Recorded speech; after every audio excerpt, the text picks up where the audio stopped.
Velkommen til White Privilege, kanalen, der sætter et kritisk fokus på woke, social justice, identitetspolitik, cancel culture og emner, der minder om det. Det er et stykke tid siden, jeg sidst uploadede en video. Sådan kan det gå, når man er optaget af andre gøremål, men nu er jeg tilbage igen. Sidste gang, altså der hvor vi slap, det var ved en video, som jeg kaldte Vocabulary, og jeg er sikker på, at der var nogen, der fik det ordspil. Altså, vi er i gang med en lille mini-ordbog, som beskæftiger sig med de her forskellige begreber, som bliver brugt som er kernebegreber inden for woke, inden for social justice. Og de to, vi havde fat i sidste gang, det var mangfoldighed, og det var inklusion. Vi fortsætter i dag med et tredje begreb, nemlig begrebet ligestilling.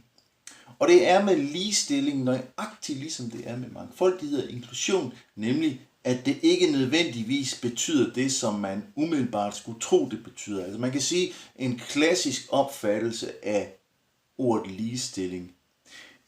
Det handler om, at man tilstræber, at alle mennesker skal have lige muligheder for at kunne realisere sig selv, hvad enten det nu handler om karriere, det handler om løn, det handler om job. Alle skal have de samme muligheder. Og det ønsker man sådan set også inden for woke, men det er ikke nok.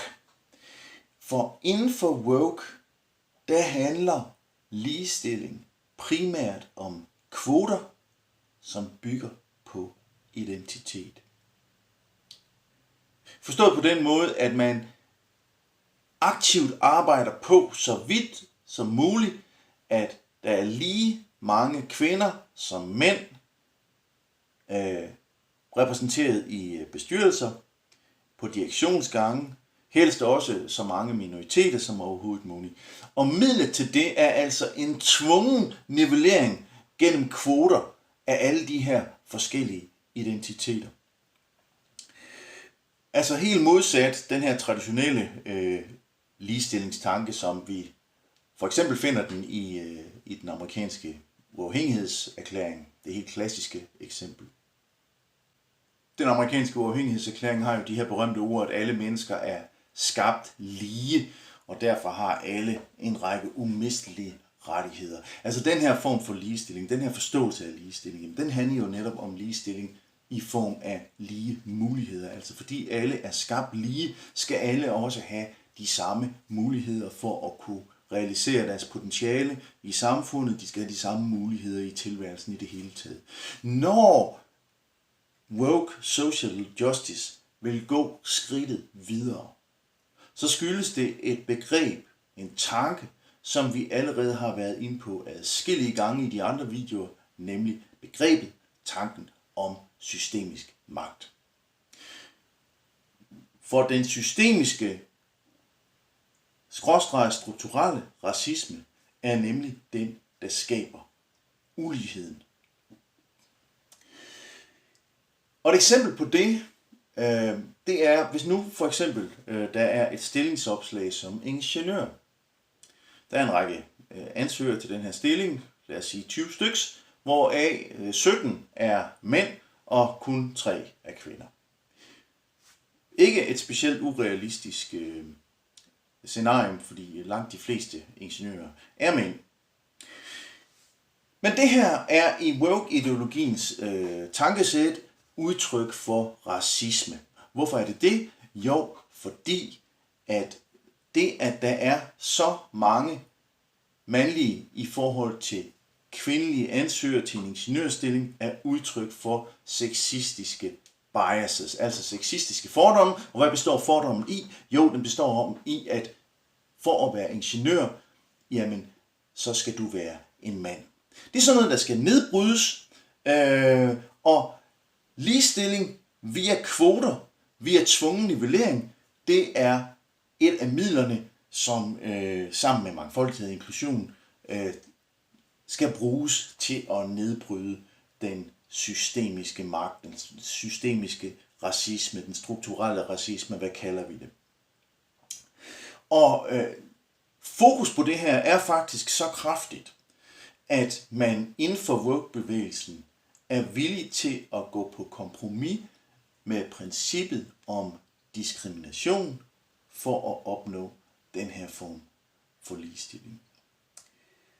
En aktivist og professor i USA, Ibram Kendi, udtrykker det faktisk sådan, at hvis antidiskrimination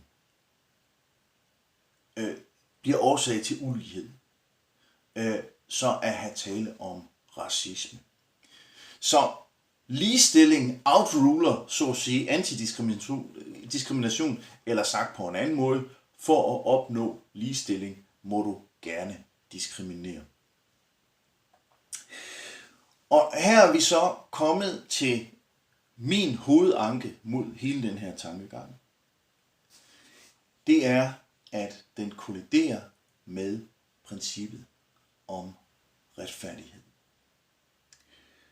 Jeg sad engang i en diskussion med en flok feminister, som påstod, at ligestilling og retfærdighed gik hånd i hånd. Ja, ligestilling, det var faktisk retfærdighed.